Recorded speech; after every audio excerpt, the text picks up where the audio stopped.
कैसे ये शख्स एक सुपरस्टार से आज भारतीय राजनीति का इतना बड़ा नाम बन गया।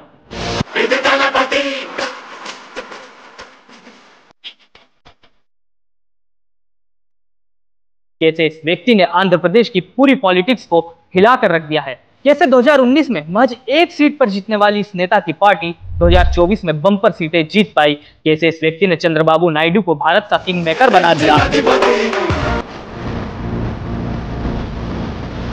क्या वाकई ये व्यक्ति आंध्र प्रदेश का अगला मुख्यमंत्री बन सकता है?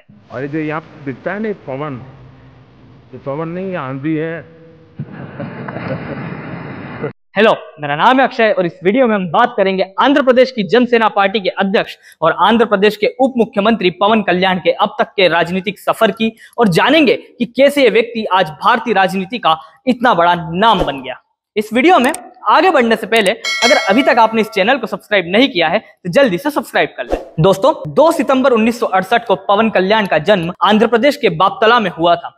पवन कल्याण के पिताजी पुलिस में थे, इसी कारण वो काफी स्ट्रिक्ट थे। इसलिए ही उन्होंने बचपन से पवन कल्याण और उनके भाई चिरंजीवी को डिसिप्लिन बहुत अच्छे तरीके से सिखाया था। पवन कल्याण के भाई चिरंजीवी वही चिरंजीवी है जो एक सुपरस्टार है। बात पवन कल्याण की करें तो पवन कल्याण को बचपन से ही पढ़ाई का बहुत ज्यादा शौक था, इसलिए वो कभी भी पॉलिटिशियन नहीं बनना चाहते थे और ना ही वो कभी एक्टर बनना चाहते थे, बल्कि वो एक सोशल वर्कर बनकर सोसाइटी में एक चेंज लाना चाहते थे। पवन कल्याण ने कई इंटरव्यूज में ये बताया है कि बचपन में भी जब स्कूल में किसी के साथ कुछ गलत होता था तो वो तुरंत उस गलत के खिलाफ आवाज उठाया करते थे। इसी तरह समय आगे बढ़ता है और पवन कल्याण 8th क्लास में आ जाते हैं। उस समय तक उनके भाई चिरंजीवी टॉलीवुड के एक बहुत बड़े सुपरस्टार बन जाते हैं। तोता मेरे तोता मैं तो तेरी हो गई। अब क्योंकि उनके भाई चिरंजीवी एक बहुत बड़े सुपरस्टार बन चुके थे तो इस बात पर पवन कल्याण को स्कूल में उनके दोस्त चिढ़ाया करते थे कि तुम कुछ नहीं कर पाओगे, तुम कभी एक्टर नहीं बन पाओगे। लेकिन पवन कल्याण को इन सब चीजों से कुछ भी फर्क नहीं पड़ता था। उनका लक्ष्य साफ था, उनको केवल और केवल लोगों की मदद करनी थी। लेकिन पवन कल्याण की किस्मत में कुछ और ही लिखा था। उनकी किस्मत में लिखा था कि वो एक दिन टॉलीवुड में नजर आएंगे और एक दिन वो सिनेमा इतिहास के बहुत बड़े एक्टर बनेंगे। और होता भी कुछ ऐसा ही है। 1996 में पवन कल्याण अपने भाई चिरंजीवी के साथ अपनी पहली मूवी करते हैं।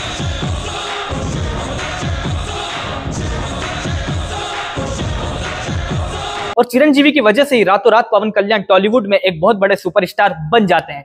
वो टॉलीवुड में बड़ी बड़ी फिल्में करते हैं और अब तक वो 10 से भी ज्यादा ब्लॉकबस्टर फिल्में कर चुके थे। इन्हीं सब के बीच समय आ जाता है 2007 का। साउथ में एक कल्चर है कि जैसे ही कोई एक्टर बहुत ज्यादा फेमस हो जाता है वो अपनी एक पॉलिटिकल पार्टी बना लेता है। ठीक इसी तरह 2007 में चिरंजीवी भी अपनी एक पॉलिटिकल पार्टी खोलना चाहते थे। 2007 में चिरंजीवी अपनी पार्टी शुरू करते हैं और उसका नाम रखते हैं प्रजा राज्यम पार्टी। पार्टी बनते ही पवन कल्याण अपने भाई की इस नई पार्टी में यूथ विंग के लीडर बन जाते हैं और इसके बाद पवन कल्याण की एक पॉलिटिकल जर्नी की शुरुआत हो जाती है। लेकिन जैसे मैंने अभी साउथ में एक्टर्स के पॉलिटिकल पार्टी बनाने के ट्रेंड के बारे में बताया, उसी तरह वहां यह भी ट्रेंड है कि साउथ इंडियन एक्टर अपनी पार्टी खोल तो लेते हैं लेकिन वो बहुत ही गंदे तरीके से फेल हो जाते हैं। और ऐसा ही कुछ कुछ चिरंजीवी के साथ होता है और इसके बाद वो 2011 में अपनी पार्टी को कांग्रेस के साथ मर्ज करके राजनीति छोड़ देते हैं और वापस एक्टिंग में चले जाते हैं। लेकिन पवन कल्याण को वापस एक्टिंग में नहीं जाना था क्योंकि उनका सपना हमेशा लोगों के लिए काम करना था। तो इसलिए इस पार्टी के बाद वो अपनी खुद की एक पॉलिटिकल पार्टी खोलना चाहते थे। फिर समय आता है 2014 का।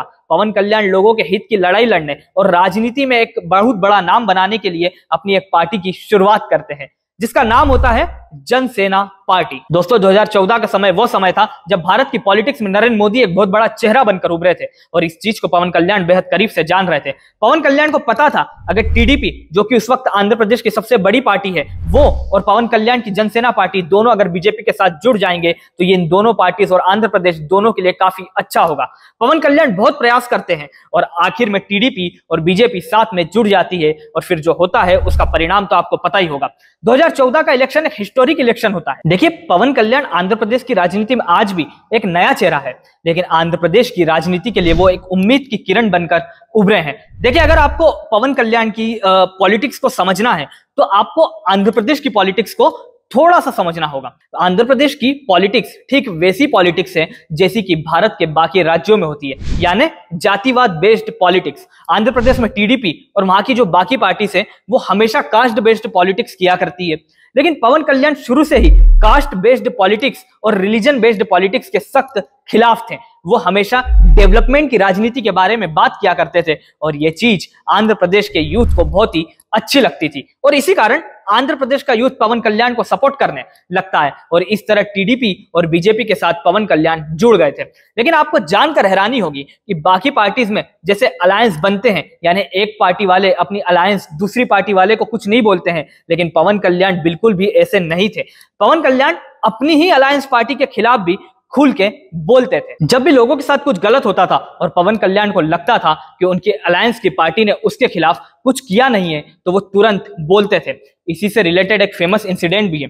आंध्र प्रदेश के गांव में एक बार एक रेयर किडनी डिजीज फैली हुई थी और इस रेयर किडनी डिजीज का सोल्यूशन निकल नहीं पा रहा था। अब बात एक छोटे से गांव की थी, तो आंध्र प्रदेश की सरकार भी उस पर ध्यान भी नहीं दे रही थी।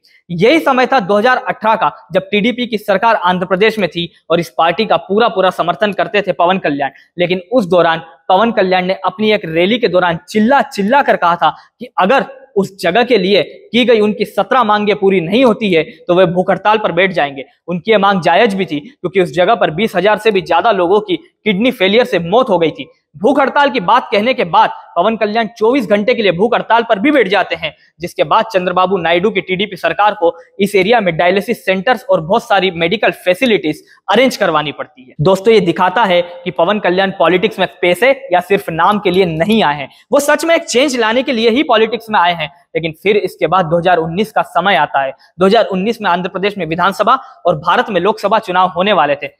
अब तक आंध्र प्रदेश में पवन कल्याण एक बहुत बड़ा नाम बन चुके थे और सबकी एक्सपेक्टेशन पवन कल्याण से बहुत ज्यादा थी। इस विधानसभा चुनाव में पवन कल्याण की जनसेना पार्टी कई सीट पर चुनाव लड़ती है, लेकिन मात्र एक सीट पर ही चुनाव जीत पाती है। पवन कल्याण खुद जहां 2 जगह से चुनाव लड़े थे, उन 2 जगह से पवन कल्याण हार जाते हैं। यह पवन कल्याण और उनकी पार्टी के लिए एक बहुत बड़ी हार थी। इस चुनाव के समय पवन कल्याण इंडिपेंडेंट चुनाव लड़ते हैं, लेकिन फिर भी पवन कल्याण एक्सपेक्टेड थे कि वो कम से कम अपनी एक सीट से तो जीतेंगे, लेकिन फिर भी पवन कल्याण नहीं जीत पाते। अब आपको लग रहा होगा कि इस करारी हार के बाद पवन कल्याण हार मान गए होंगे, क्योंकि साउथ की पॉलिटिक्स का इतिहास देखें तो साउथ इंडिया के सुपरस्टार जो अपनी पार्टी बनाते हैं वो एक इलेक्शन हार के राजनीति तुरंत ही छोड़ देते हैं। पवन कल्याण बहुत ही बुरी तरीके से इलेक्शन हार चुके थे, लेकिन फिर भी वो राजनीति नहीं छोड़ते हैं। पवन कल्याण को इस चुनाव के बाद समझ आ गया था कि उनको ग्रास रूट में लोगों को जानना पहचानना शुरू करना पड़ेगा और इसलिए वो ज्यादा लोगों से बात करने लगते हैं और आगे चलकर वो टीडीपी के साथ जुड़ने का फैसला लेते हैं, क्योंकि टीडीपी आंध्र प्रदेश की एक ऐसी पार्टी है जिसकी ग्रास रूट लेवल पर पकड़ काफी मजबूत है। पुरानी पार्टी होने के कारण जगह जगह पर टीडीपी के लीडर्स मौजूद हैं। वो सालों से लोगों का सपोर्ट करते आए हैं, लोगों के बारे में बात करते आए हैं। पवन कल्याण को लगा कि टीडीपी आंध्र प्रदेश में एक स्ट्रॉन्गेस्ट पार्टी है और अगर पवन कल्याण टीडीपी के साथ जुड़ जाए तो पवन कल्याण और टीडीपी मिलकर और भी ज्यादा स्ट्रांग हो जाएंगे। इसलिए 2024 का जनरल इलेक्शन और असेंबली इलेक्शन आने से पहले ही पवन कल्याण सोच लेते हैं कि वो टीडीपी के साथ जुड़ेंगे। लेकिन 2023 का समय आता है और इस समय चंद्रबाबू नायडू को करप्शन के चार्जेस में जेल में बंद कर दिया जाता है। इस वक्त की बड़ी खबर टीडीपी चीफ चंद्रबाबू नायडू से जुड़ी हुई है। किस तरह से टीडीपी चीफ चंद्रबाबू नायडू को गिरफ्तार किया गया, उसकी तस्वीरें आप देख रहे हैं। और जैसे ही उनको जेल में बंद किया जाता है तो चंद्रबाबू नायडू के सपोर्ट में और उनसे मिलने पवन कल्याण अपने सपोर्टर्स के साथ उनसे मिलने पहुंचते हैं। लेकिन जब वो उनसे मिलने जाते हैं तो उस दिन जो आंध्र प्रदेश में हुआ था उसने आंध्र प्रदेश की राजनीति को हमेशा के लिए बदल दिया था। पवन कल्याण के साथ लाखों की भीड़ चंद्रबाबू नायडू जिस जेल में बंद थे उसके बाहर पहुंच गई थी और वो सारे के सारे पवन कल्याण को सपोर्ट कर रहे थे। पवन कल्याण यहीं पर अनाउंस कर देते हैं कि 2024 का इलेक्शन चंद्रबाबू नायडू की पार्टी टीडीपी के साथ मिलकर लड़ेंगे और वो इस इलेक्शन को जीतेंगे। और होता भी कुछ ऐसा ही है। 2024 का इलेक्शन आता है, विधानसभा चुनाव में टीडीपी पूरा का पूरा क्लीन स्वीप कर जाती है। टीडीपी और उसके साथ पवन कल्याण की जनसेना पार्टी भी अपनी मेजर सीट जीत जाती है। फिर लोकसभा इलेक्शन में भी टीडीपी 25 में से 16 सीटें जीतती है और जिन 2 सीट पर जनसेना पार्टी लड़ी थी वो 2 की 2 सीट भी जनसेना पार्टी जीत लेती है। दोस्तों, पवन कल्याण की पॉपुलैरिटी के कई कारण हैं। लोगों को लगता है कि पवन कल्याण एक बहुत ही यंग नेता है, वो यूथ की एक आवाज बन सकते हैं, खासकर एक ऐसी जगह पर जहां पर कास्ट बेस्ड पॉलिटिक्स बहुत ही ज्यादा होती है। और ये सही भी है। पवन कल्याण आज के दिन आंध्र प्रदेश की राजनीति के एक बहुत भी बड़े सुपरस्टार बन चुके हैं और पूरे देश में उनका नाम बहुत ही ज्यादा मशहूर हो चुका है। आपने अभी हाल ही में आंध्र प्रदेश सरकार के शपथ ग्रहण समारोह में भी देखा होगा कि कैसे चिरंजीवी और पवन कल्याण दोनों का नरेंद्र मोदी हाथ उठा रहे हैं। देखिए, पवन कल्याण की एक कहानी पर्टिकुलर पार्टी के बारे में नहीं है, बल्कि एक ऐसे लीडर के बारे में है जिसने कभी भी हार नहीं मानी, हर विपरीत परिस्थिति में वो डटा रहा और हमेशा लोगों के लिए खड़ा रहा। देश में कुछ ही ऐसे नेता है जिनके काम को पब्लिक अप्रिशिएट करती है और पवन कल्याण उनमें से ही एक है। और इसलिए उम्मीद की जा रही है कि यह नेता आगे चलकर आंध्र प्रदेश का मुख्यमंत्री बन सकता है। दोस्तों, आपको ये वीडियो कैसा लगा हमें कमेंट में बताइए। अगर ये वीडियो आपको पसंद आया है तो इसे लाइक करें और ज्यादा से ज्यादा शेयर करें। और अगर अभी तक आपने इस चैनल को सब्सक्राइब नहीं किया है तो जल्दी से सब्सक्राइब कर ले और नए वीडियोस के नोटिफिकेशंस के लिए बेल आइकन को प्रेस कर ले। एक नए वीडियो के साथ आप सभी से जल्द मुलाकात होगी। धन्यवाद। जय हिंद।